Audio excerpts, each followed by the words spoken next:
రామాయణం జాతికి నడవడిక నేర్పినటువంటి కావ్యం. కాబట్టి తండ్రి ఆయన దృష్టికోణము ఎప్పుడూ ఒక్కటే, నువ్వు సంతోషం, నువ్వు సంతోషం, నువ్వు సుఖంగా ఉండడం, నువ్వు సంతోషం, అదొక్కటే ఆయనకు కావాలి. నువ్వు దుఃఖపడ్డం ఆయన ఒప్పుకోడు. అటువంటప్పుడు నీ దగ్గర డబ్బు తీసేసుకుంటాడు, నేను ఏదో చేసేస్తాడు. ఆయన జీతం గురించి, నీ జీతం గురించి ఆయనకి తెలిస్తే నువ్వేదో బెంగపెట్టేసుకోవాలని నువ్వెందుకు అనుకుంటావు? అనుకోవద్దు. తండ్రి అయిన ఉత్తర క్షణంలో ఆ పురుషుని యందు ఆ లక్షణం ఏర్పడిపోతుంది. కొడుకుని సుఖపెట్టాలి వచ్చేస్తుందంటే ఆ లక్షణం.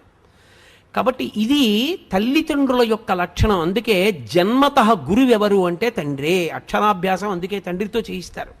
అంత సుఖపడాలి, వృద్ధిలోకి రావాలన్న హృదయంతో చేయిస్తాడు. కాబట్టి కొడుకు వృద్ధిలోకి వస్తాడని ఏ కొడుకుకైనా అక్షరాభ్యాసం తండ్రి చేయించడమే వేదం అంగీకరించిన ప్రమాణము.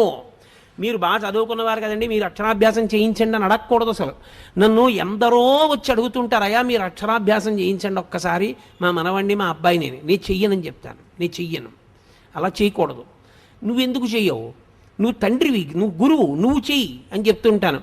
ఎక్కడో కొన్ని కారణముల చేత కొన్ని ప్రత్యేక పరిస్థితులలో అది ధర్మం అంగీకరించింది, అక్కడ నేను చెయ్యవలసిందే అన్న వాటిని మాత్రం సంవత్సరానికి ఒక్కసారి విజయదశమి నాడు పరదేవత దగ్గర కూర్చుని 2, 3 అక్షరాభ్యాసాలే చేయిస్తాను తప్పించి ఎప్పుడు ఎవరికి అక్షరాభ్యాసం చేయించను. ఎందుకంటే వేదం అలా అంగీకరించింది.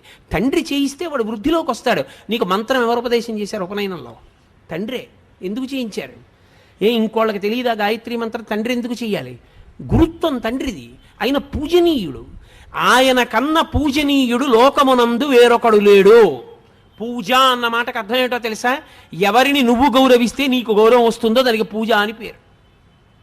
నేను భగవంతుడి పట్ల కృతజ్ఞుడనై పూజ చేస్తే లోకం నన్ను పూజిస్తుంది. అయా ఈయన కృతజ్ఞత ఉన్నవాడండి అని.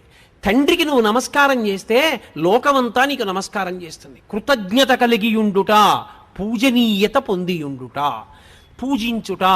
తనంత తాను సహజ సిద్ధముగా పూజనీయుడు ఈ లోకమునందెవరు? తండ్రియే. ఆయన ఏం చదువుకున్నాడు, ఎంత చదువుకున్నాడు, ఎంత డబ్బుంది, ఏం చేశాడు అనవసరం. నీకు తండ్రి పూజనీయుడు, అంతే శాస్త్రం. ఇప్పుడు మిగిలిన వాళ్ళు తండ్రి లేకపోతే అన్నగారిది.